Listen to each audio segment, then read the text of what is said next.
എല്ലാവർക്കും top secret by കൺമണി എന്ന YouTube ചാനലിലേക്ക് സ്വാഗതം. ഞാനിന്ന് വന്നിട്ടുള്ളത് ചെമ്പനീർ പൂവിന്റെ വരാൻ പോകുന്ന അടിപൊളി എപ്പിസോഡിന്റെ റിവ്യൂമായിട്ടാണ്. ഇതുവരെയും ചാനൽ സബ്സ്ക്രൈബ് ചെയ്യാത്തവർ പെട്ടെന്ന് തന്നെ സബ്സ്ക്രൈബ് ചെയ്യുക. എന്നാലേ വരാൻ പോകുന്ന തകർപ്പൻ എപ്പിസോഡുകൾ പെട്ടെന്ന് തന്നെ നിങ്ങൾക്ക് കാണാൻ കഴിയും. എന്നാൽ നമുക്ക് വീഡിയോയിലോട്ട് പോവാം.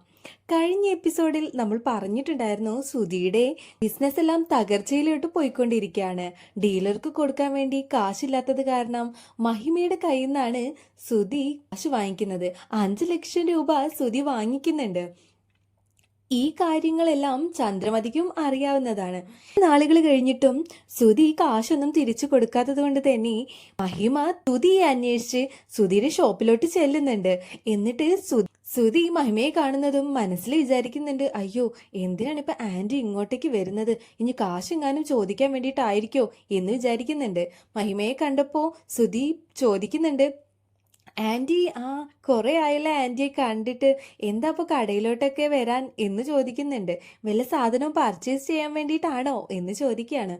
മഹിമ പറയുന്നുണ്ട്, എന്താ സുധി നീ ഒന്നും അറിയാത്തതുപോലെ സംസാരിക്കുന്നത്, നീ എൻ്റെ കയ്യിൽ നിന്ന് കാശ് വാങ്ങിച്ച കാര്യമെല്ലാം നീ മറന്നു പോയോ എന്ന് ചോദിക്കുന്നുണ്ട്. അത് ഞാൻ മറന്നിട്ടൊന്നുമില്ല ആന്റി, ആന്റിക്ക് തരേണ്ട കാശിന്റെ കാര്യമെല്ലാം എനിക്ക് നല്ല ഓർമ്മയുണ്ട്. എന്നാ ബിസിനസ് ഇപ്പോഴും നല്ലതുപോലെ നടക്കുന്നില്ല. ഇപ്പോഴും എനിക്ക് ഒരുപാട് കാശിന്റെ അത്യാവശ്യമുണ്ട്. കച്ചവടമൊന്നും നല്ല രീതിക്ക് നടക്കുന്നില്ല എന്ന് പറയുന്നുണ്ട് സുധി. ഇത് കേൾക്കുമ്പോൾ മഹിമ പറയുന്നുണ്ട്, അതൊന്നും എനിക്ക് അറിയണ്ട, ഞാൻ നിനക്ക് കാശ് തന്നത് വെറുതെ അങ്ങനെ തന്നതൊന്നും അല്ല. ആ കാശ് എനിക്ക് തിരിച്ചു തരണം എന്നുള്ള ബോധമൊന്നും നിനക്കില്ലേ എന്ന് ചോദിക്കുന്നുണ്ട്. അത് അങ്ങനെയല്ല ആന്റി, ആന്റി പറഞ്ഞില്ലേ പെട്ടെന്നൊന്നും വേണ്ട എന്ന് പറഞ്ഞിരുന്നല്ലോ, അതിന് പെട്ടെന്ന് വേണ്ടെന്നല്ലേ പറഞ്ഞത്. ഇതിപ്പോ എത്ര നാളായി നീ എൻ്റെ കയ്യിൽ നിന്ന് കാശ് വാങ്ങിച്ചുകൊണ്ട് പോയിട്ട് എന്നെല്ലാം പറയുന്നുണ്ട്. സുധി പറയുന്നുണ്ട്, കുറച്ച് ദിവസത്തെ ഗ്യാപ്പും കൂടി തരണം എനിക്ക്, ഞാൻ എങ്ങനെയെങ്കിലും ആന്റിയുടെ കാശ് തിരിച്ചു തന്നോളാം എന്ന് പറയുന്നുണ്ട്.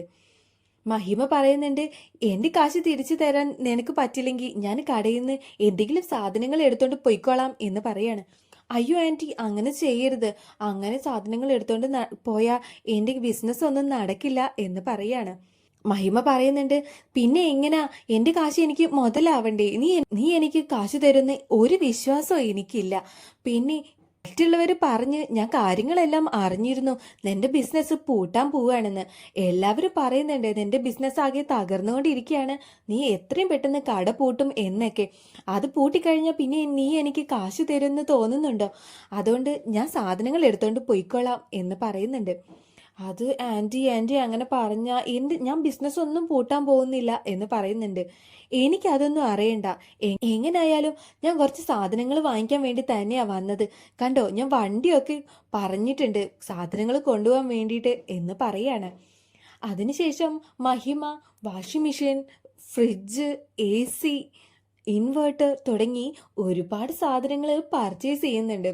എന്നിട്ട് പറയുന്നുണ്ട്, കണ്ടോ ഇത്രയും സാധനങ്ങളാണ് ഞാൻ പർച്ചേസ് ചെയ്തിട്ടുള്ളത്, ഇതിൻ്റെ ബില്ല് എത്രയാന്ന് വെച്ചാൽ നോക്ക് നീ എന്ന് പറയുന്നുണ്ട്. അത് ആൻറ്റി, ഇതിൻ്റെ എല്ലാം ബില്ല് 5 ലക്ഷം രൂപയാണ്.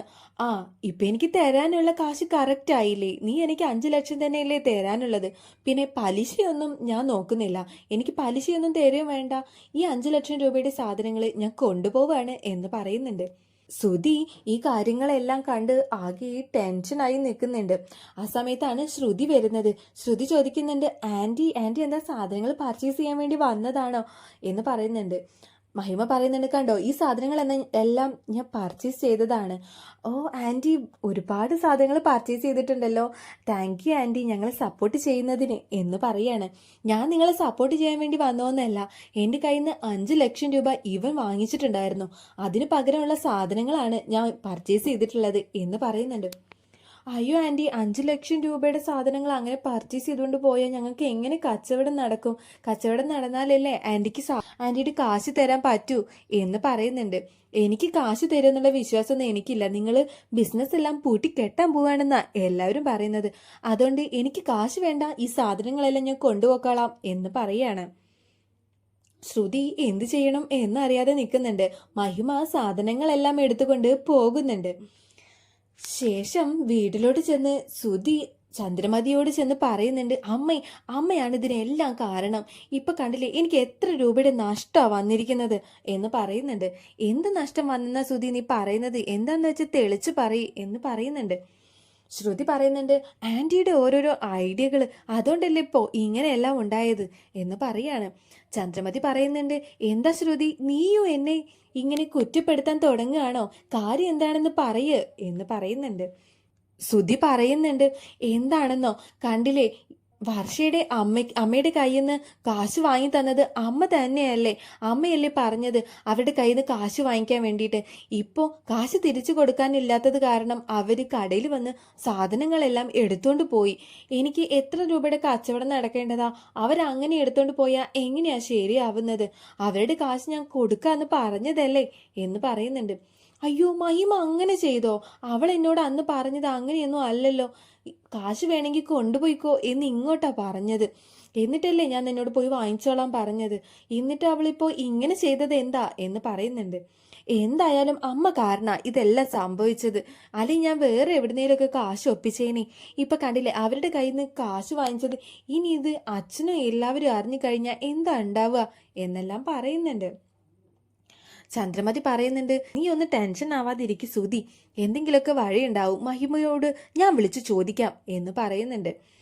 ശേഷം മഹിമയോട് ചന്ദ്ര വിളിച്ച് ചോദിക്കുന്നുണ്ട്, എന്താ മഹിമേ, നീ പറഞ്ഞിട്ടല്ലേ ഞാൻ സുധിയോട് നിന്റെ കയ്യിൽ നിന്ന് കാശ് വാങ്ങിച്ചോളാൻ പറഞ്ഞത്, എന്നിട്ടിപ്പോ നീ കടയിലുള്ള സാധനങ്ങളെല്ലാം എടുത്തോണ്ട് പോയത് എന്തിനാ എന്ന് ചോദിക്കുന്നുണ്ട്. ഓ അതാണോ, പിന്നെ ഇത്രയും നാളും ആയിട്ട് എനിക്ക് കാശ് തന്നിട്ടില്ലല്ലോ. പിന്നെ നാട്ടുകാരെല്ലാം പറയുന്നുണ്ട് സുധി ഈ കട എത്രയും പെട്ടെന്ന് പൂട്ടാൻ പോവാണ് എന്നുള്ള കാര്യം. അവൻ കട പൂട്ടിക്കഴിഞ്ഞാൽ പിന്നെ എൻ്റെ കാശ് ആര് തരാനാ, ആ കാശ് വെള്ളത്തിലായതന്നെ എനിക്ക് ഉറപ്പുണ്ടത്, അതുകൊണ്ട് തന്നെയാ സാധനങ്ങളെല്ലാം എടുത്തോണ്ട് പോന്നത് എന്ന് പറയുന്നുണ്ട്.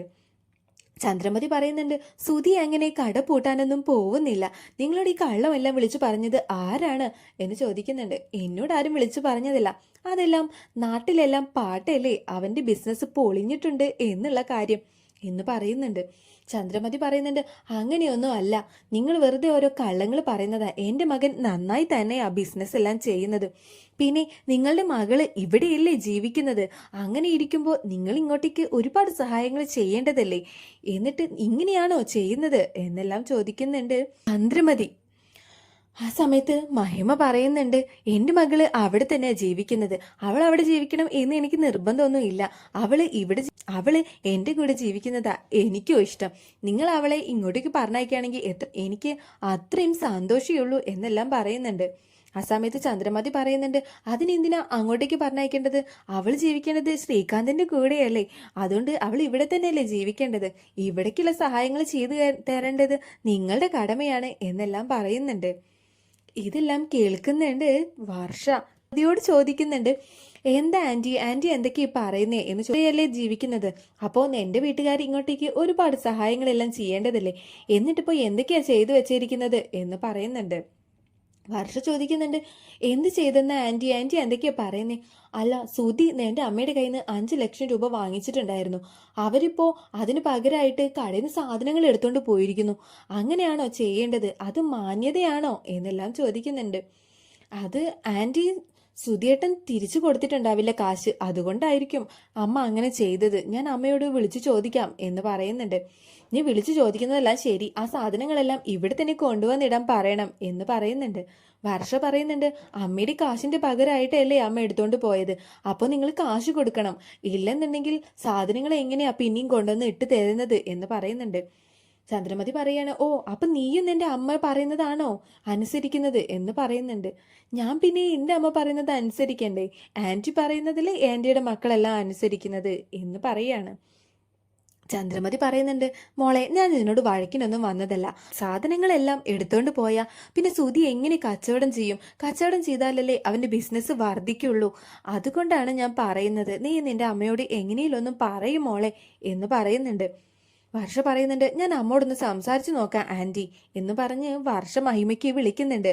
മഹിമയോട് വർഷ ചോദിക്കുന്നുണ്ട്, അമ്മ എന്തിനാ സാധനങ്ങളെല്ലാം സുധിയേട്ടൻ്റെ കടയിൽ നിന്ന് എടുത്തോണ്ട് വന്നത് എന്ന് ചോദിക്കുകയാണ്. മോളെ, അവൻ്റെ കട പൂട്ടാൻ പോവാണ്.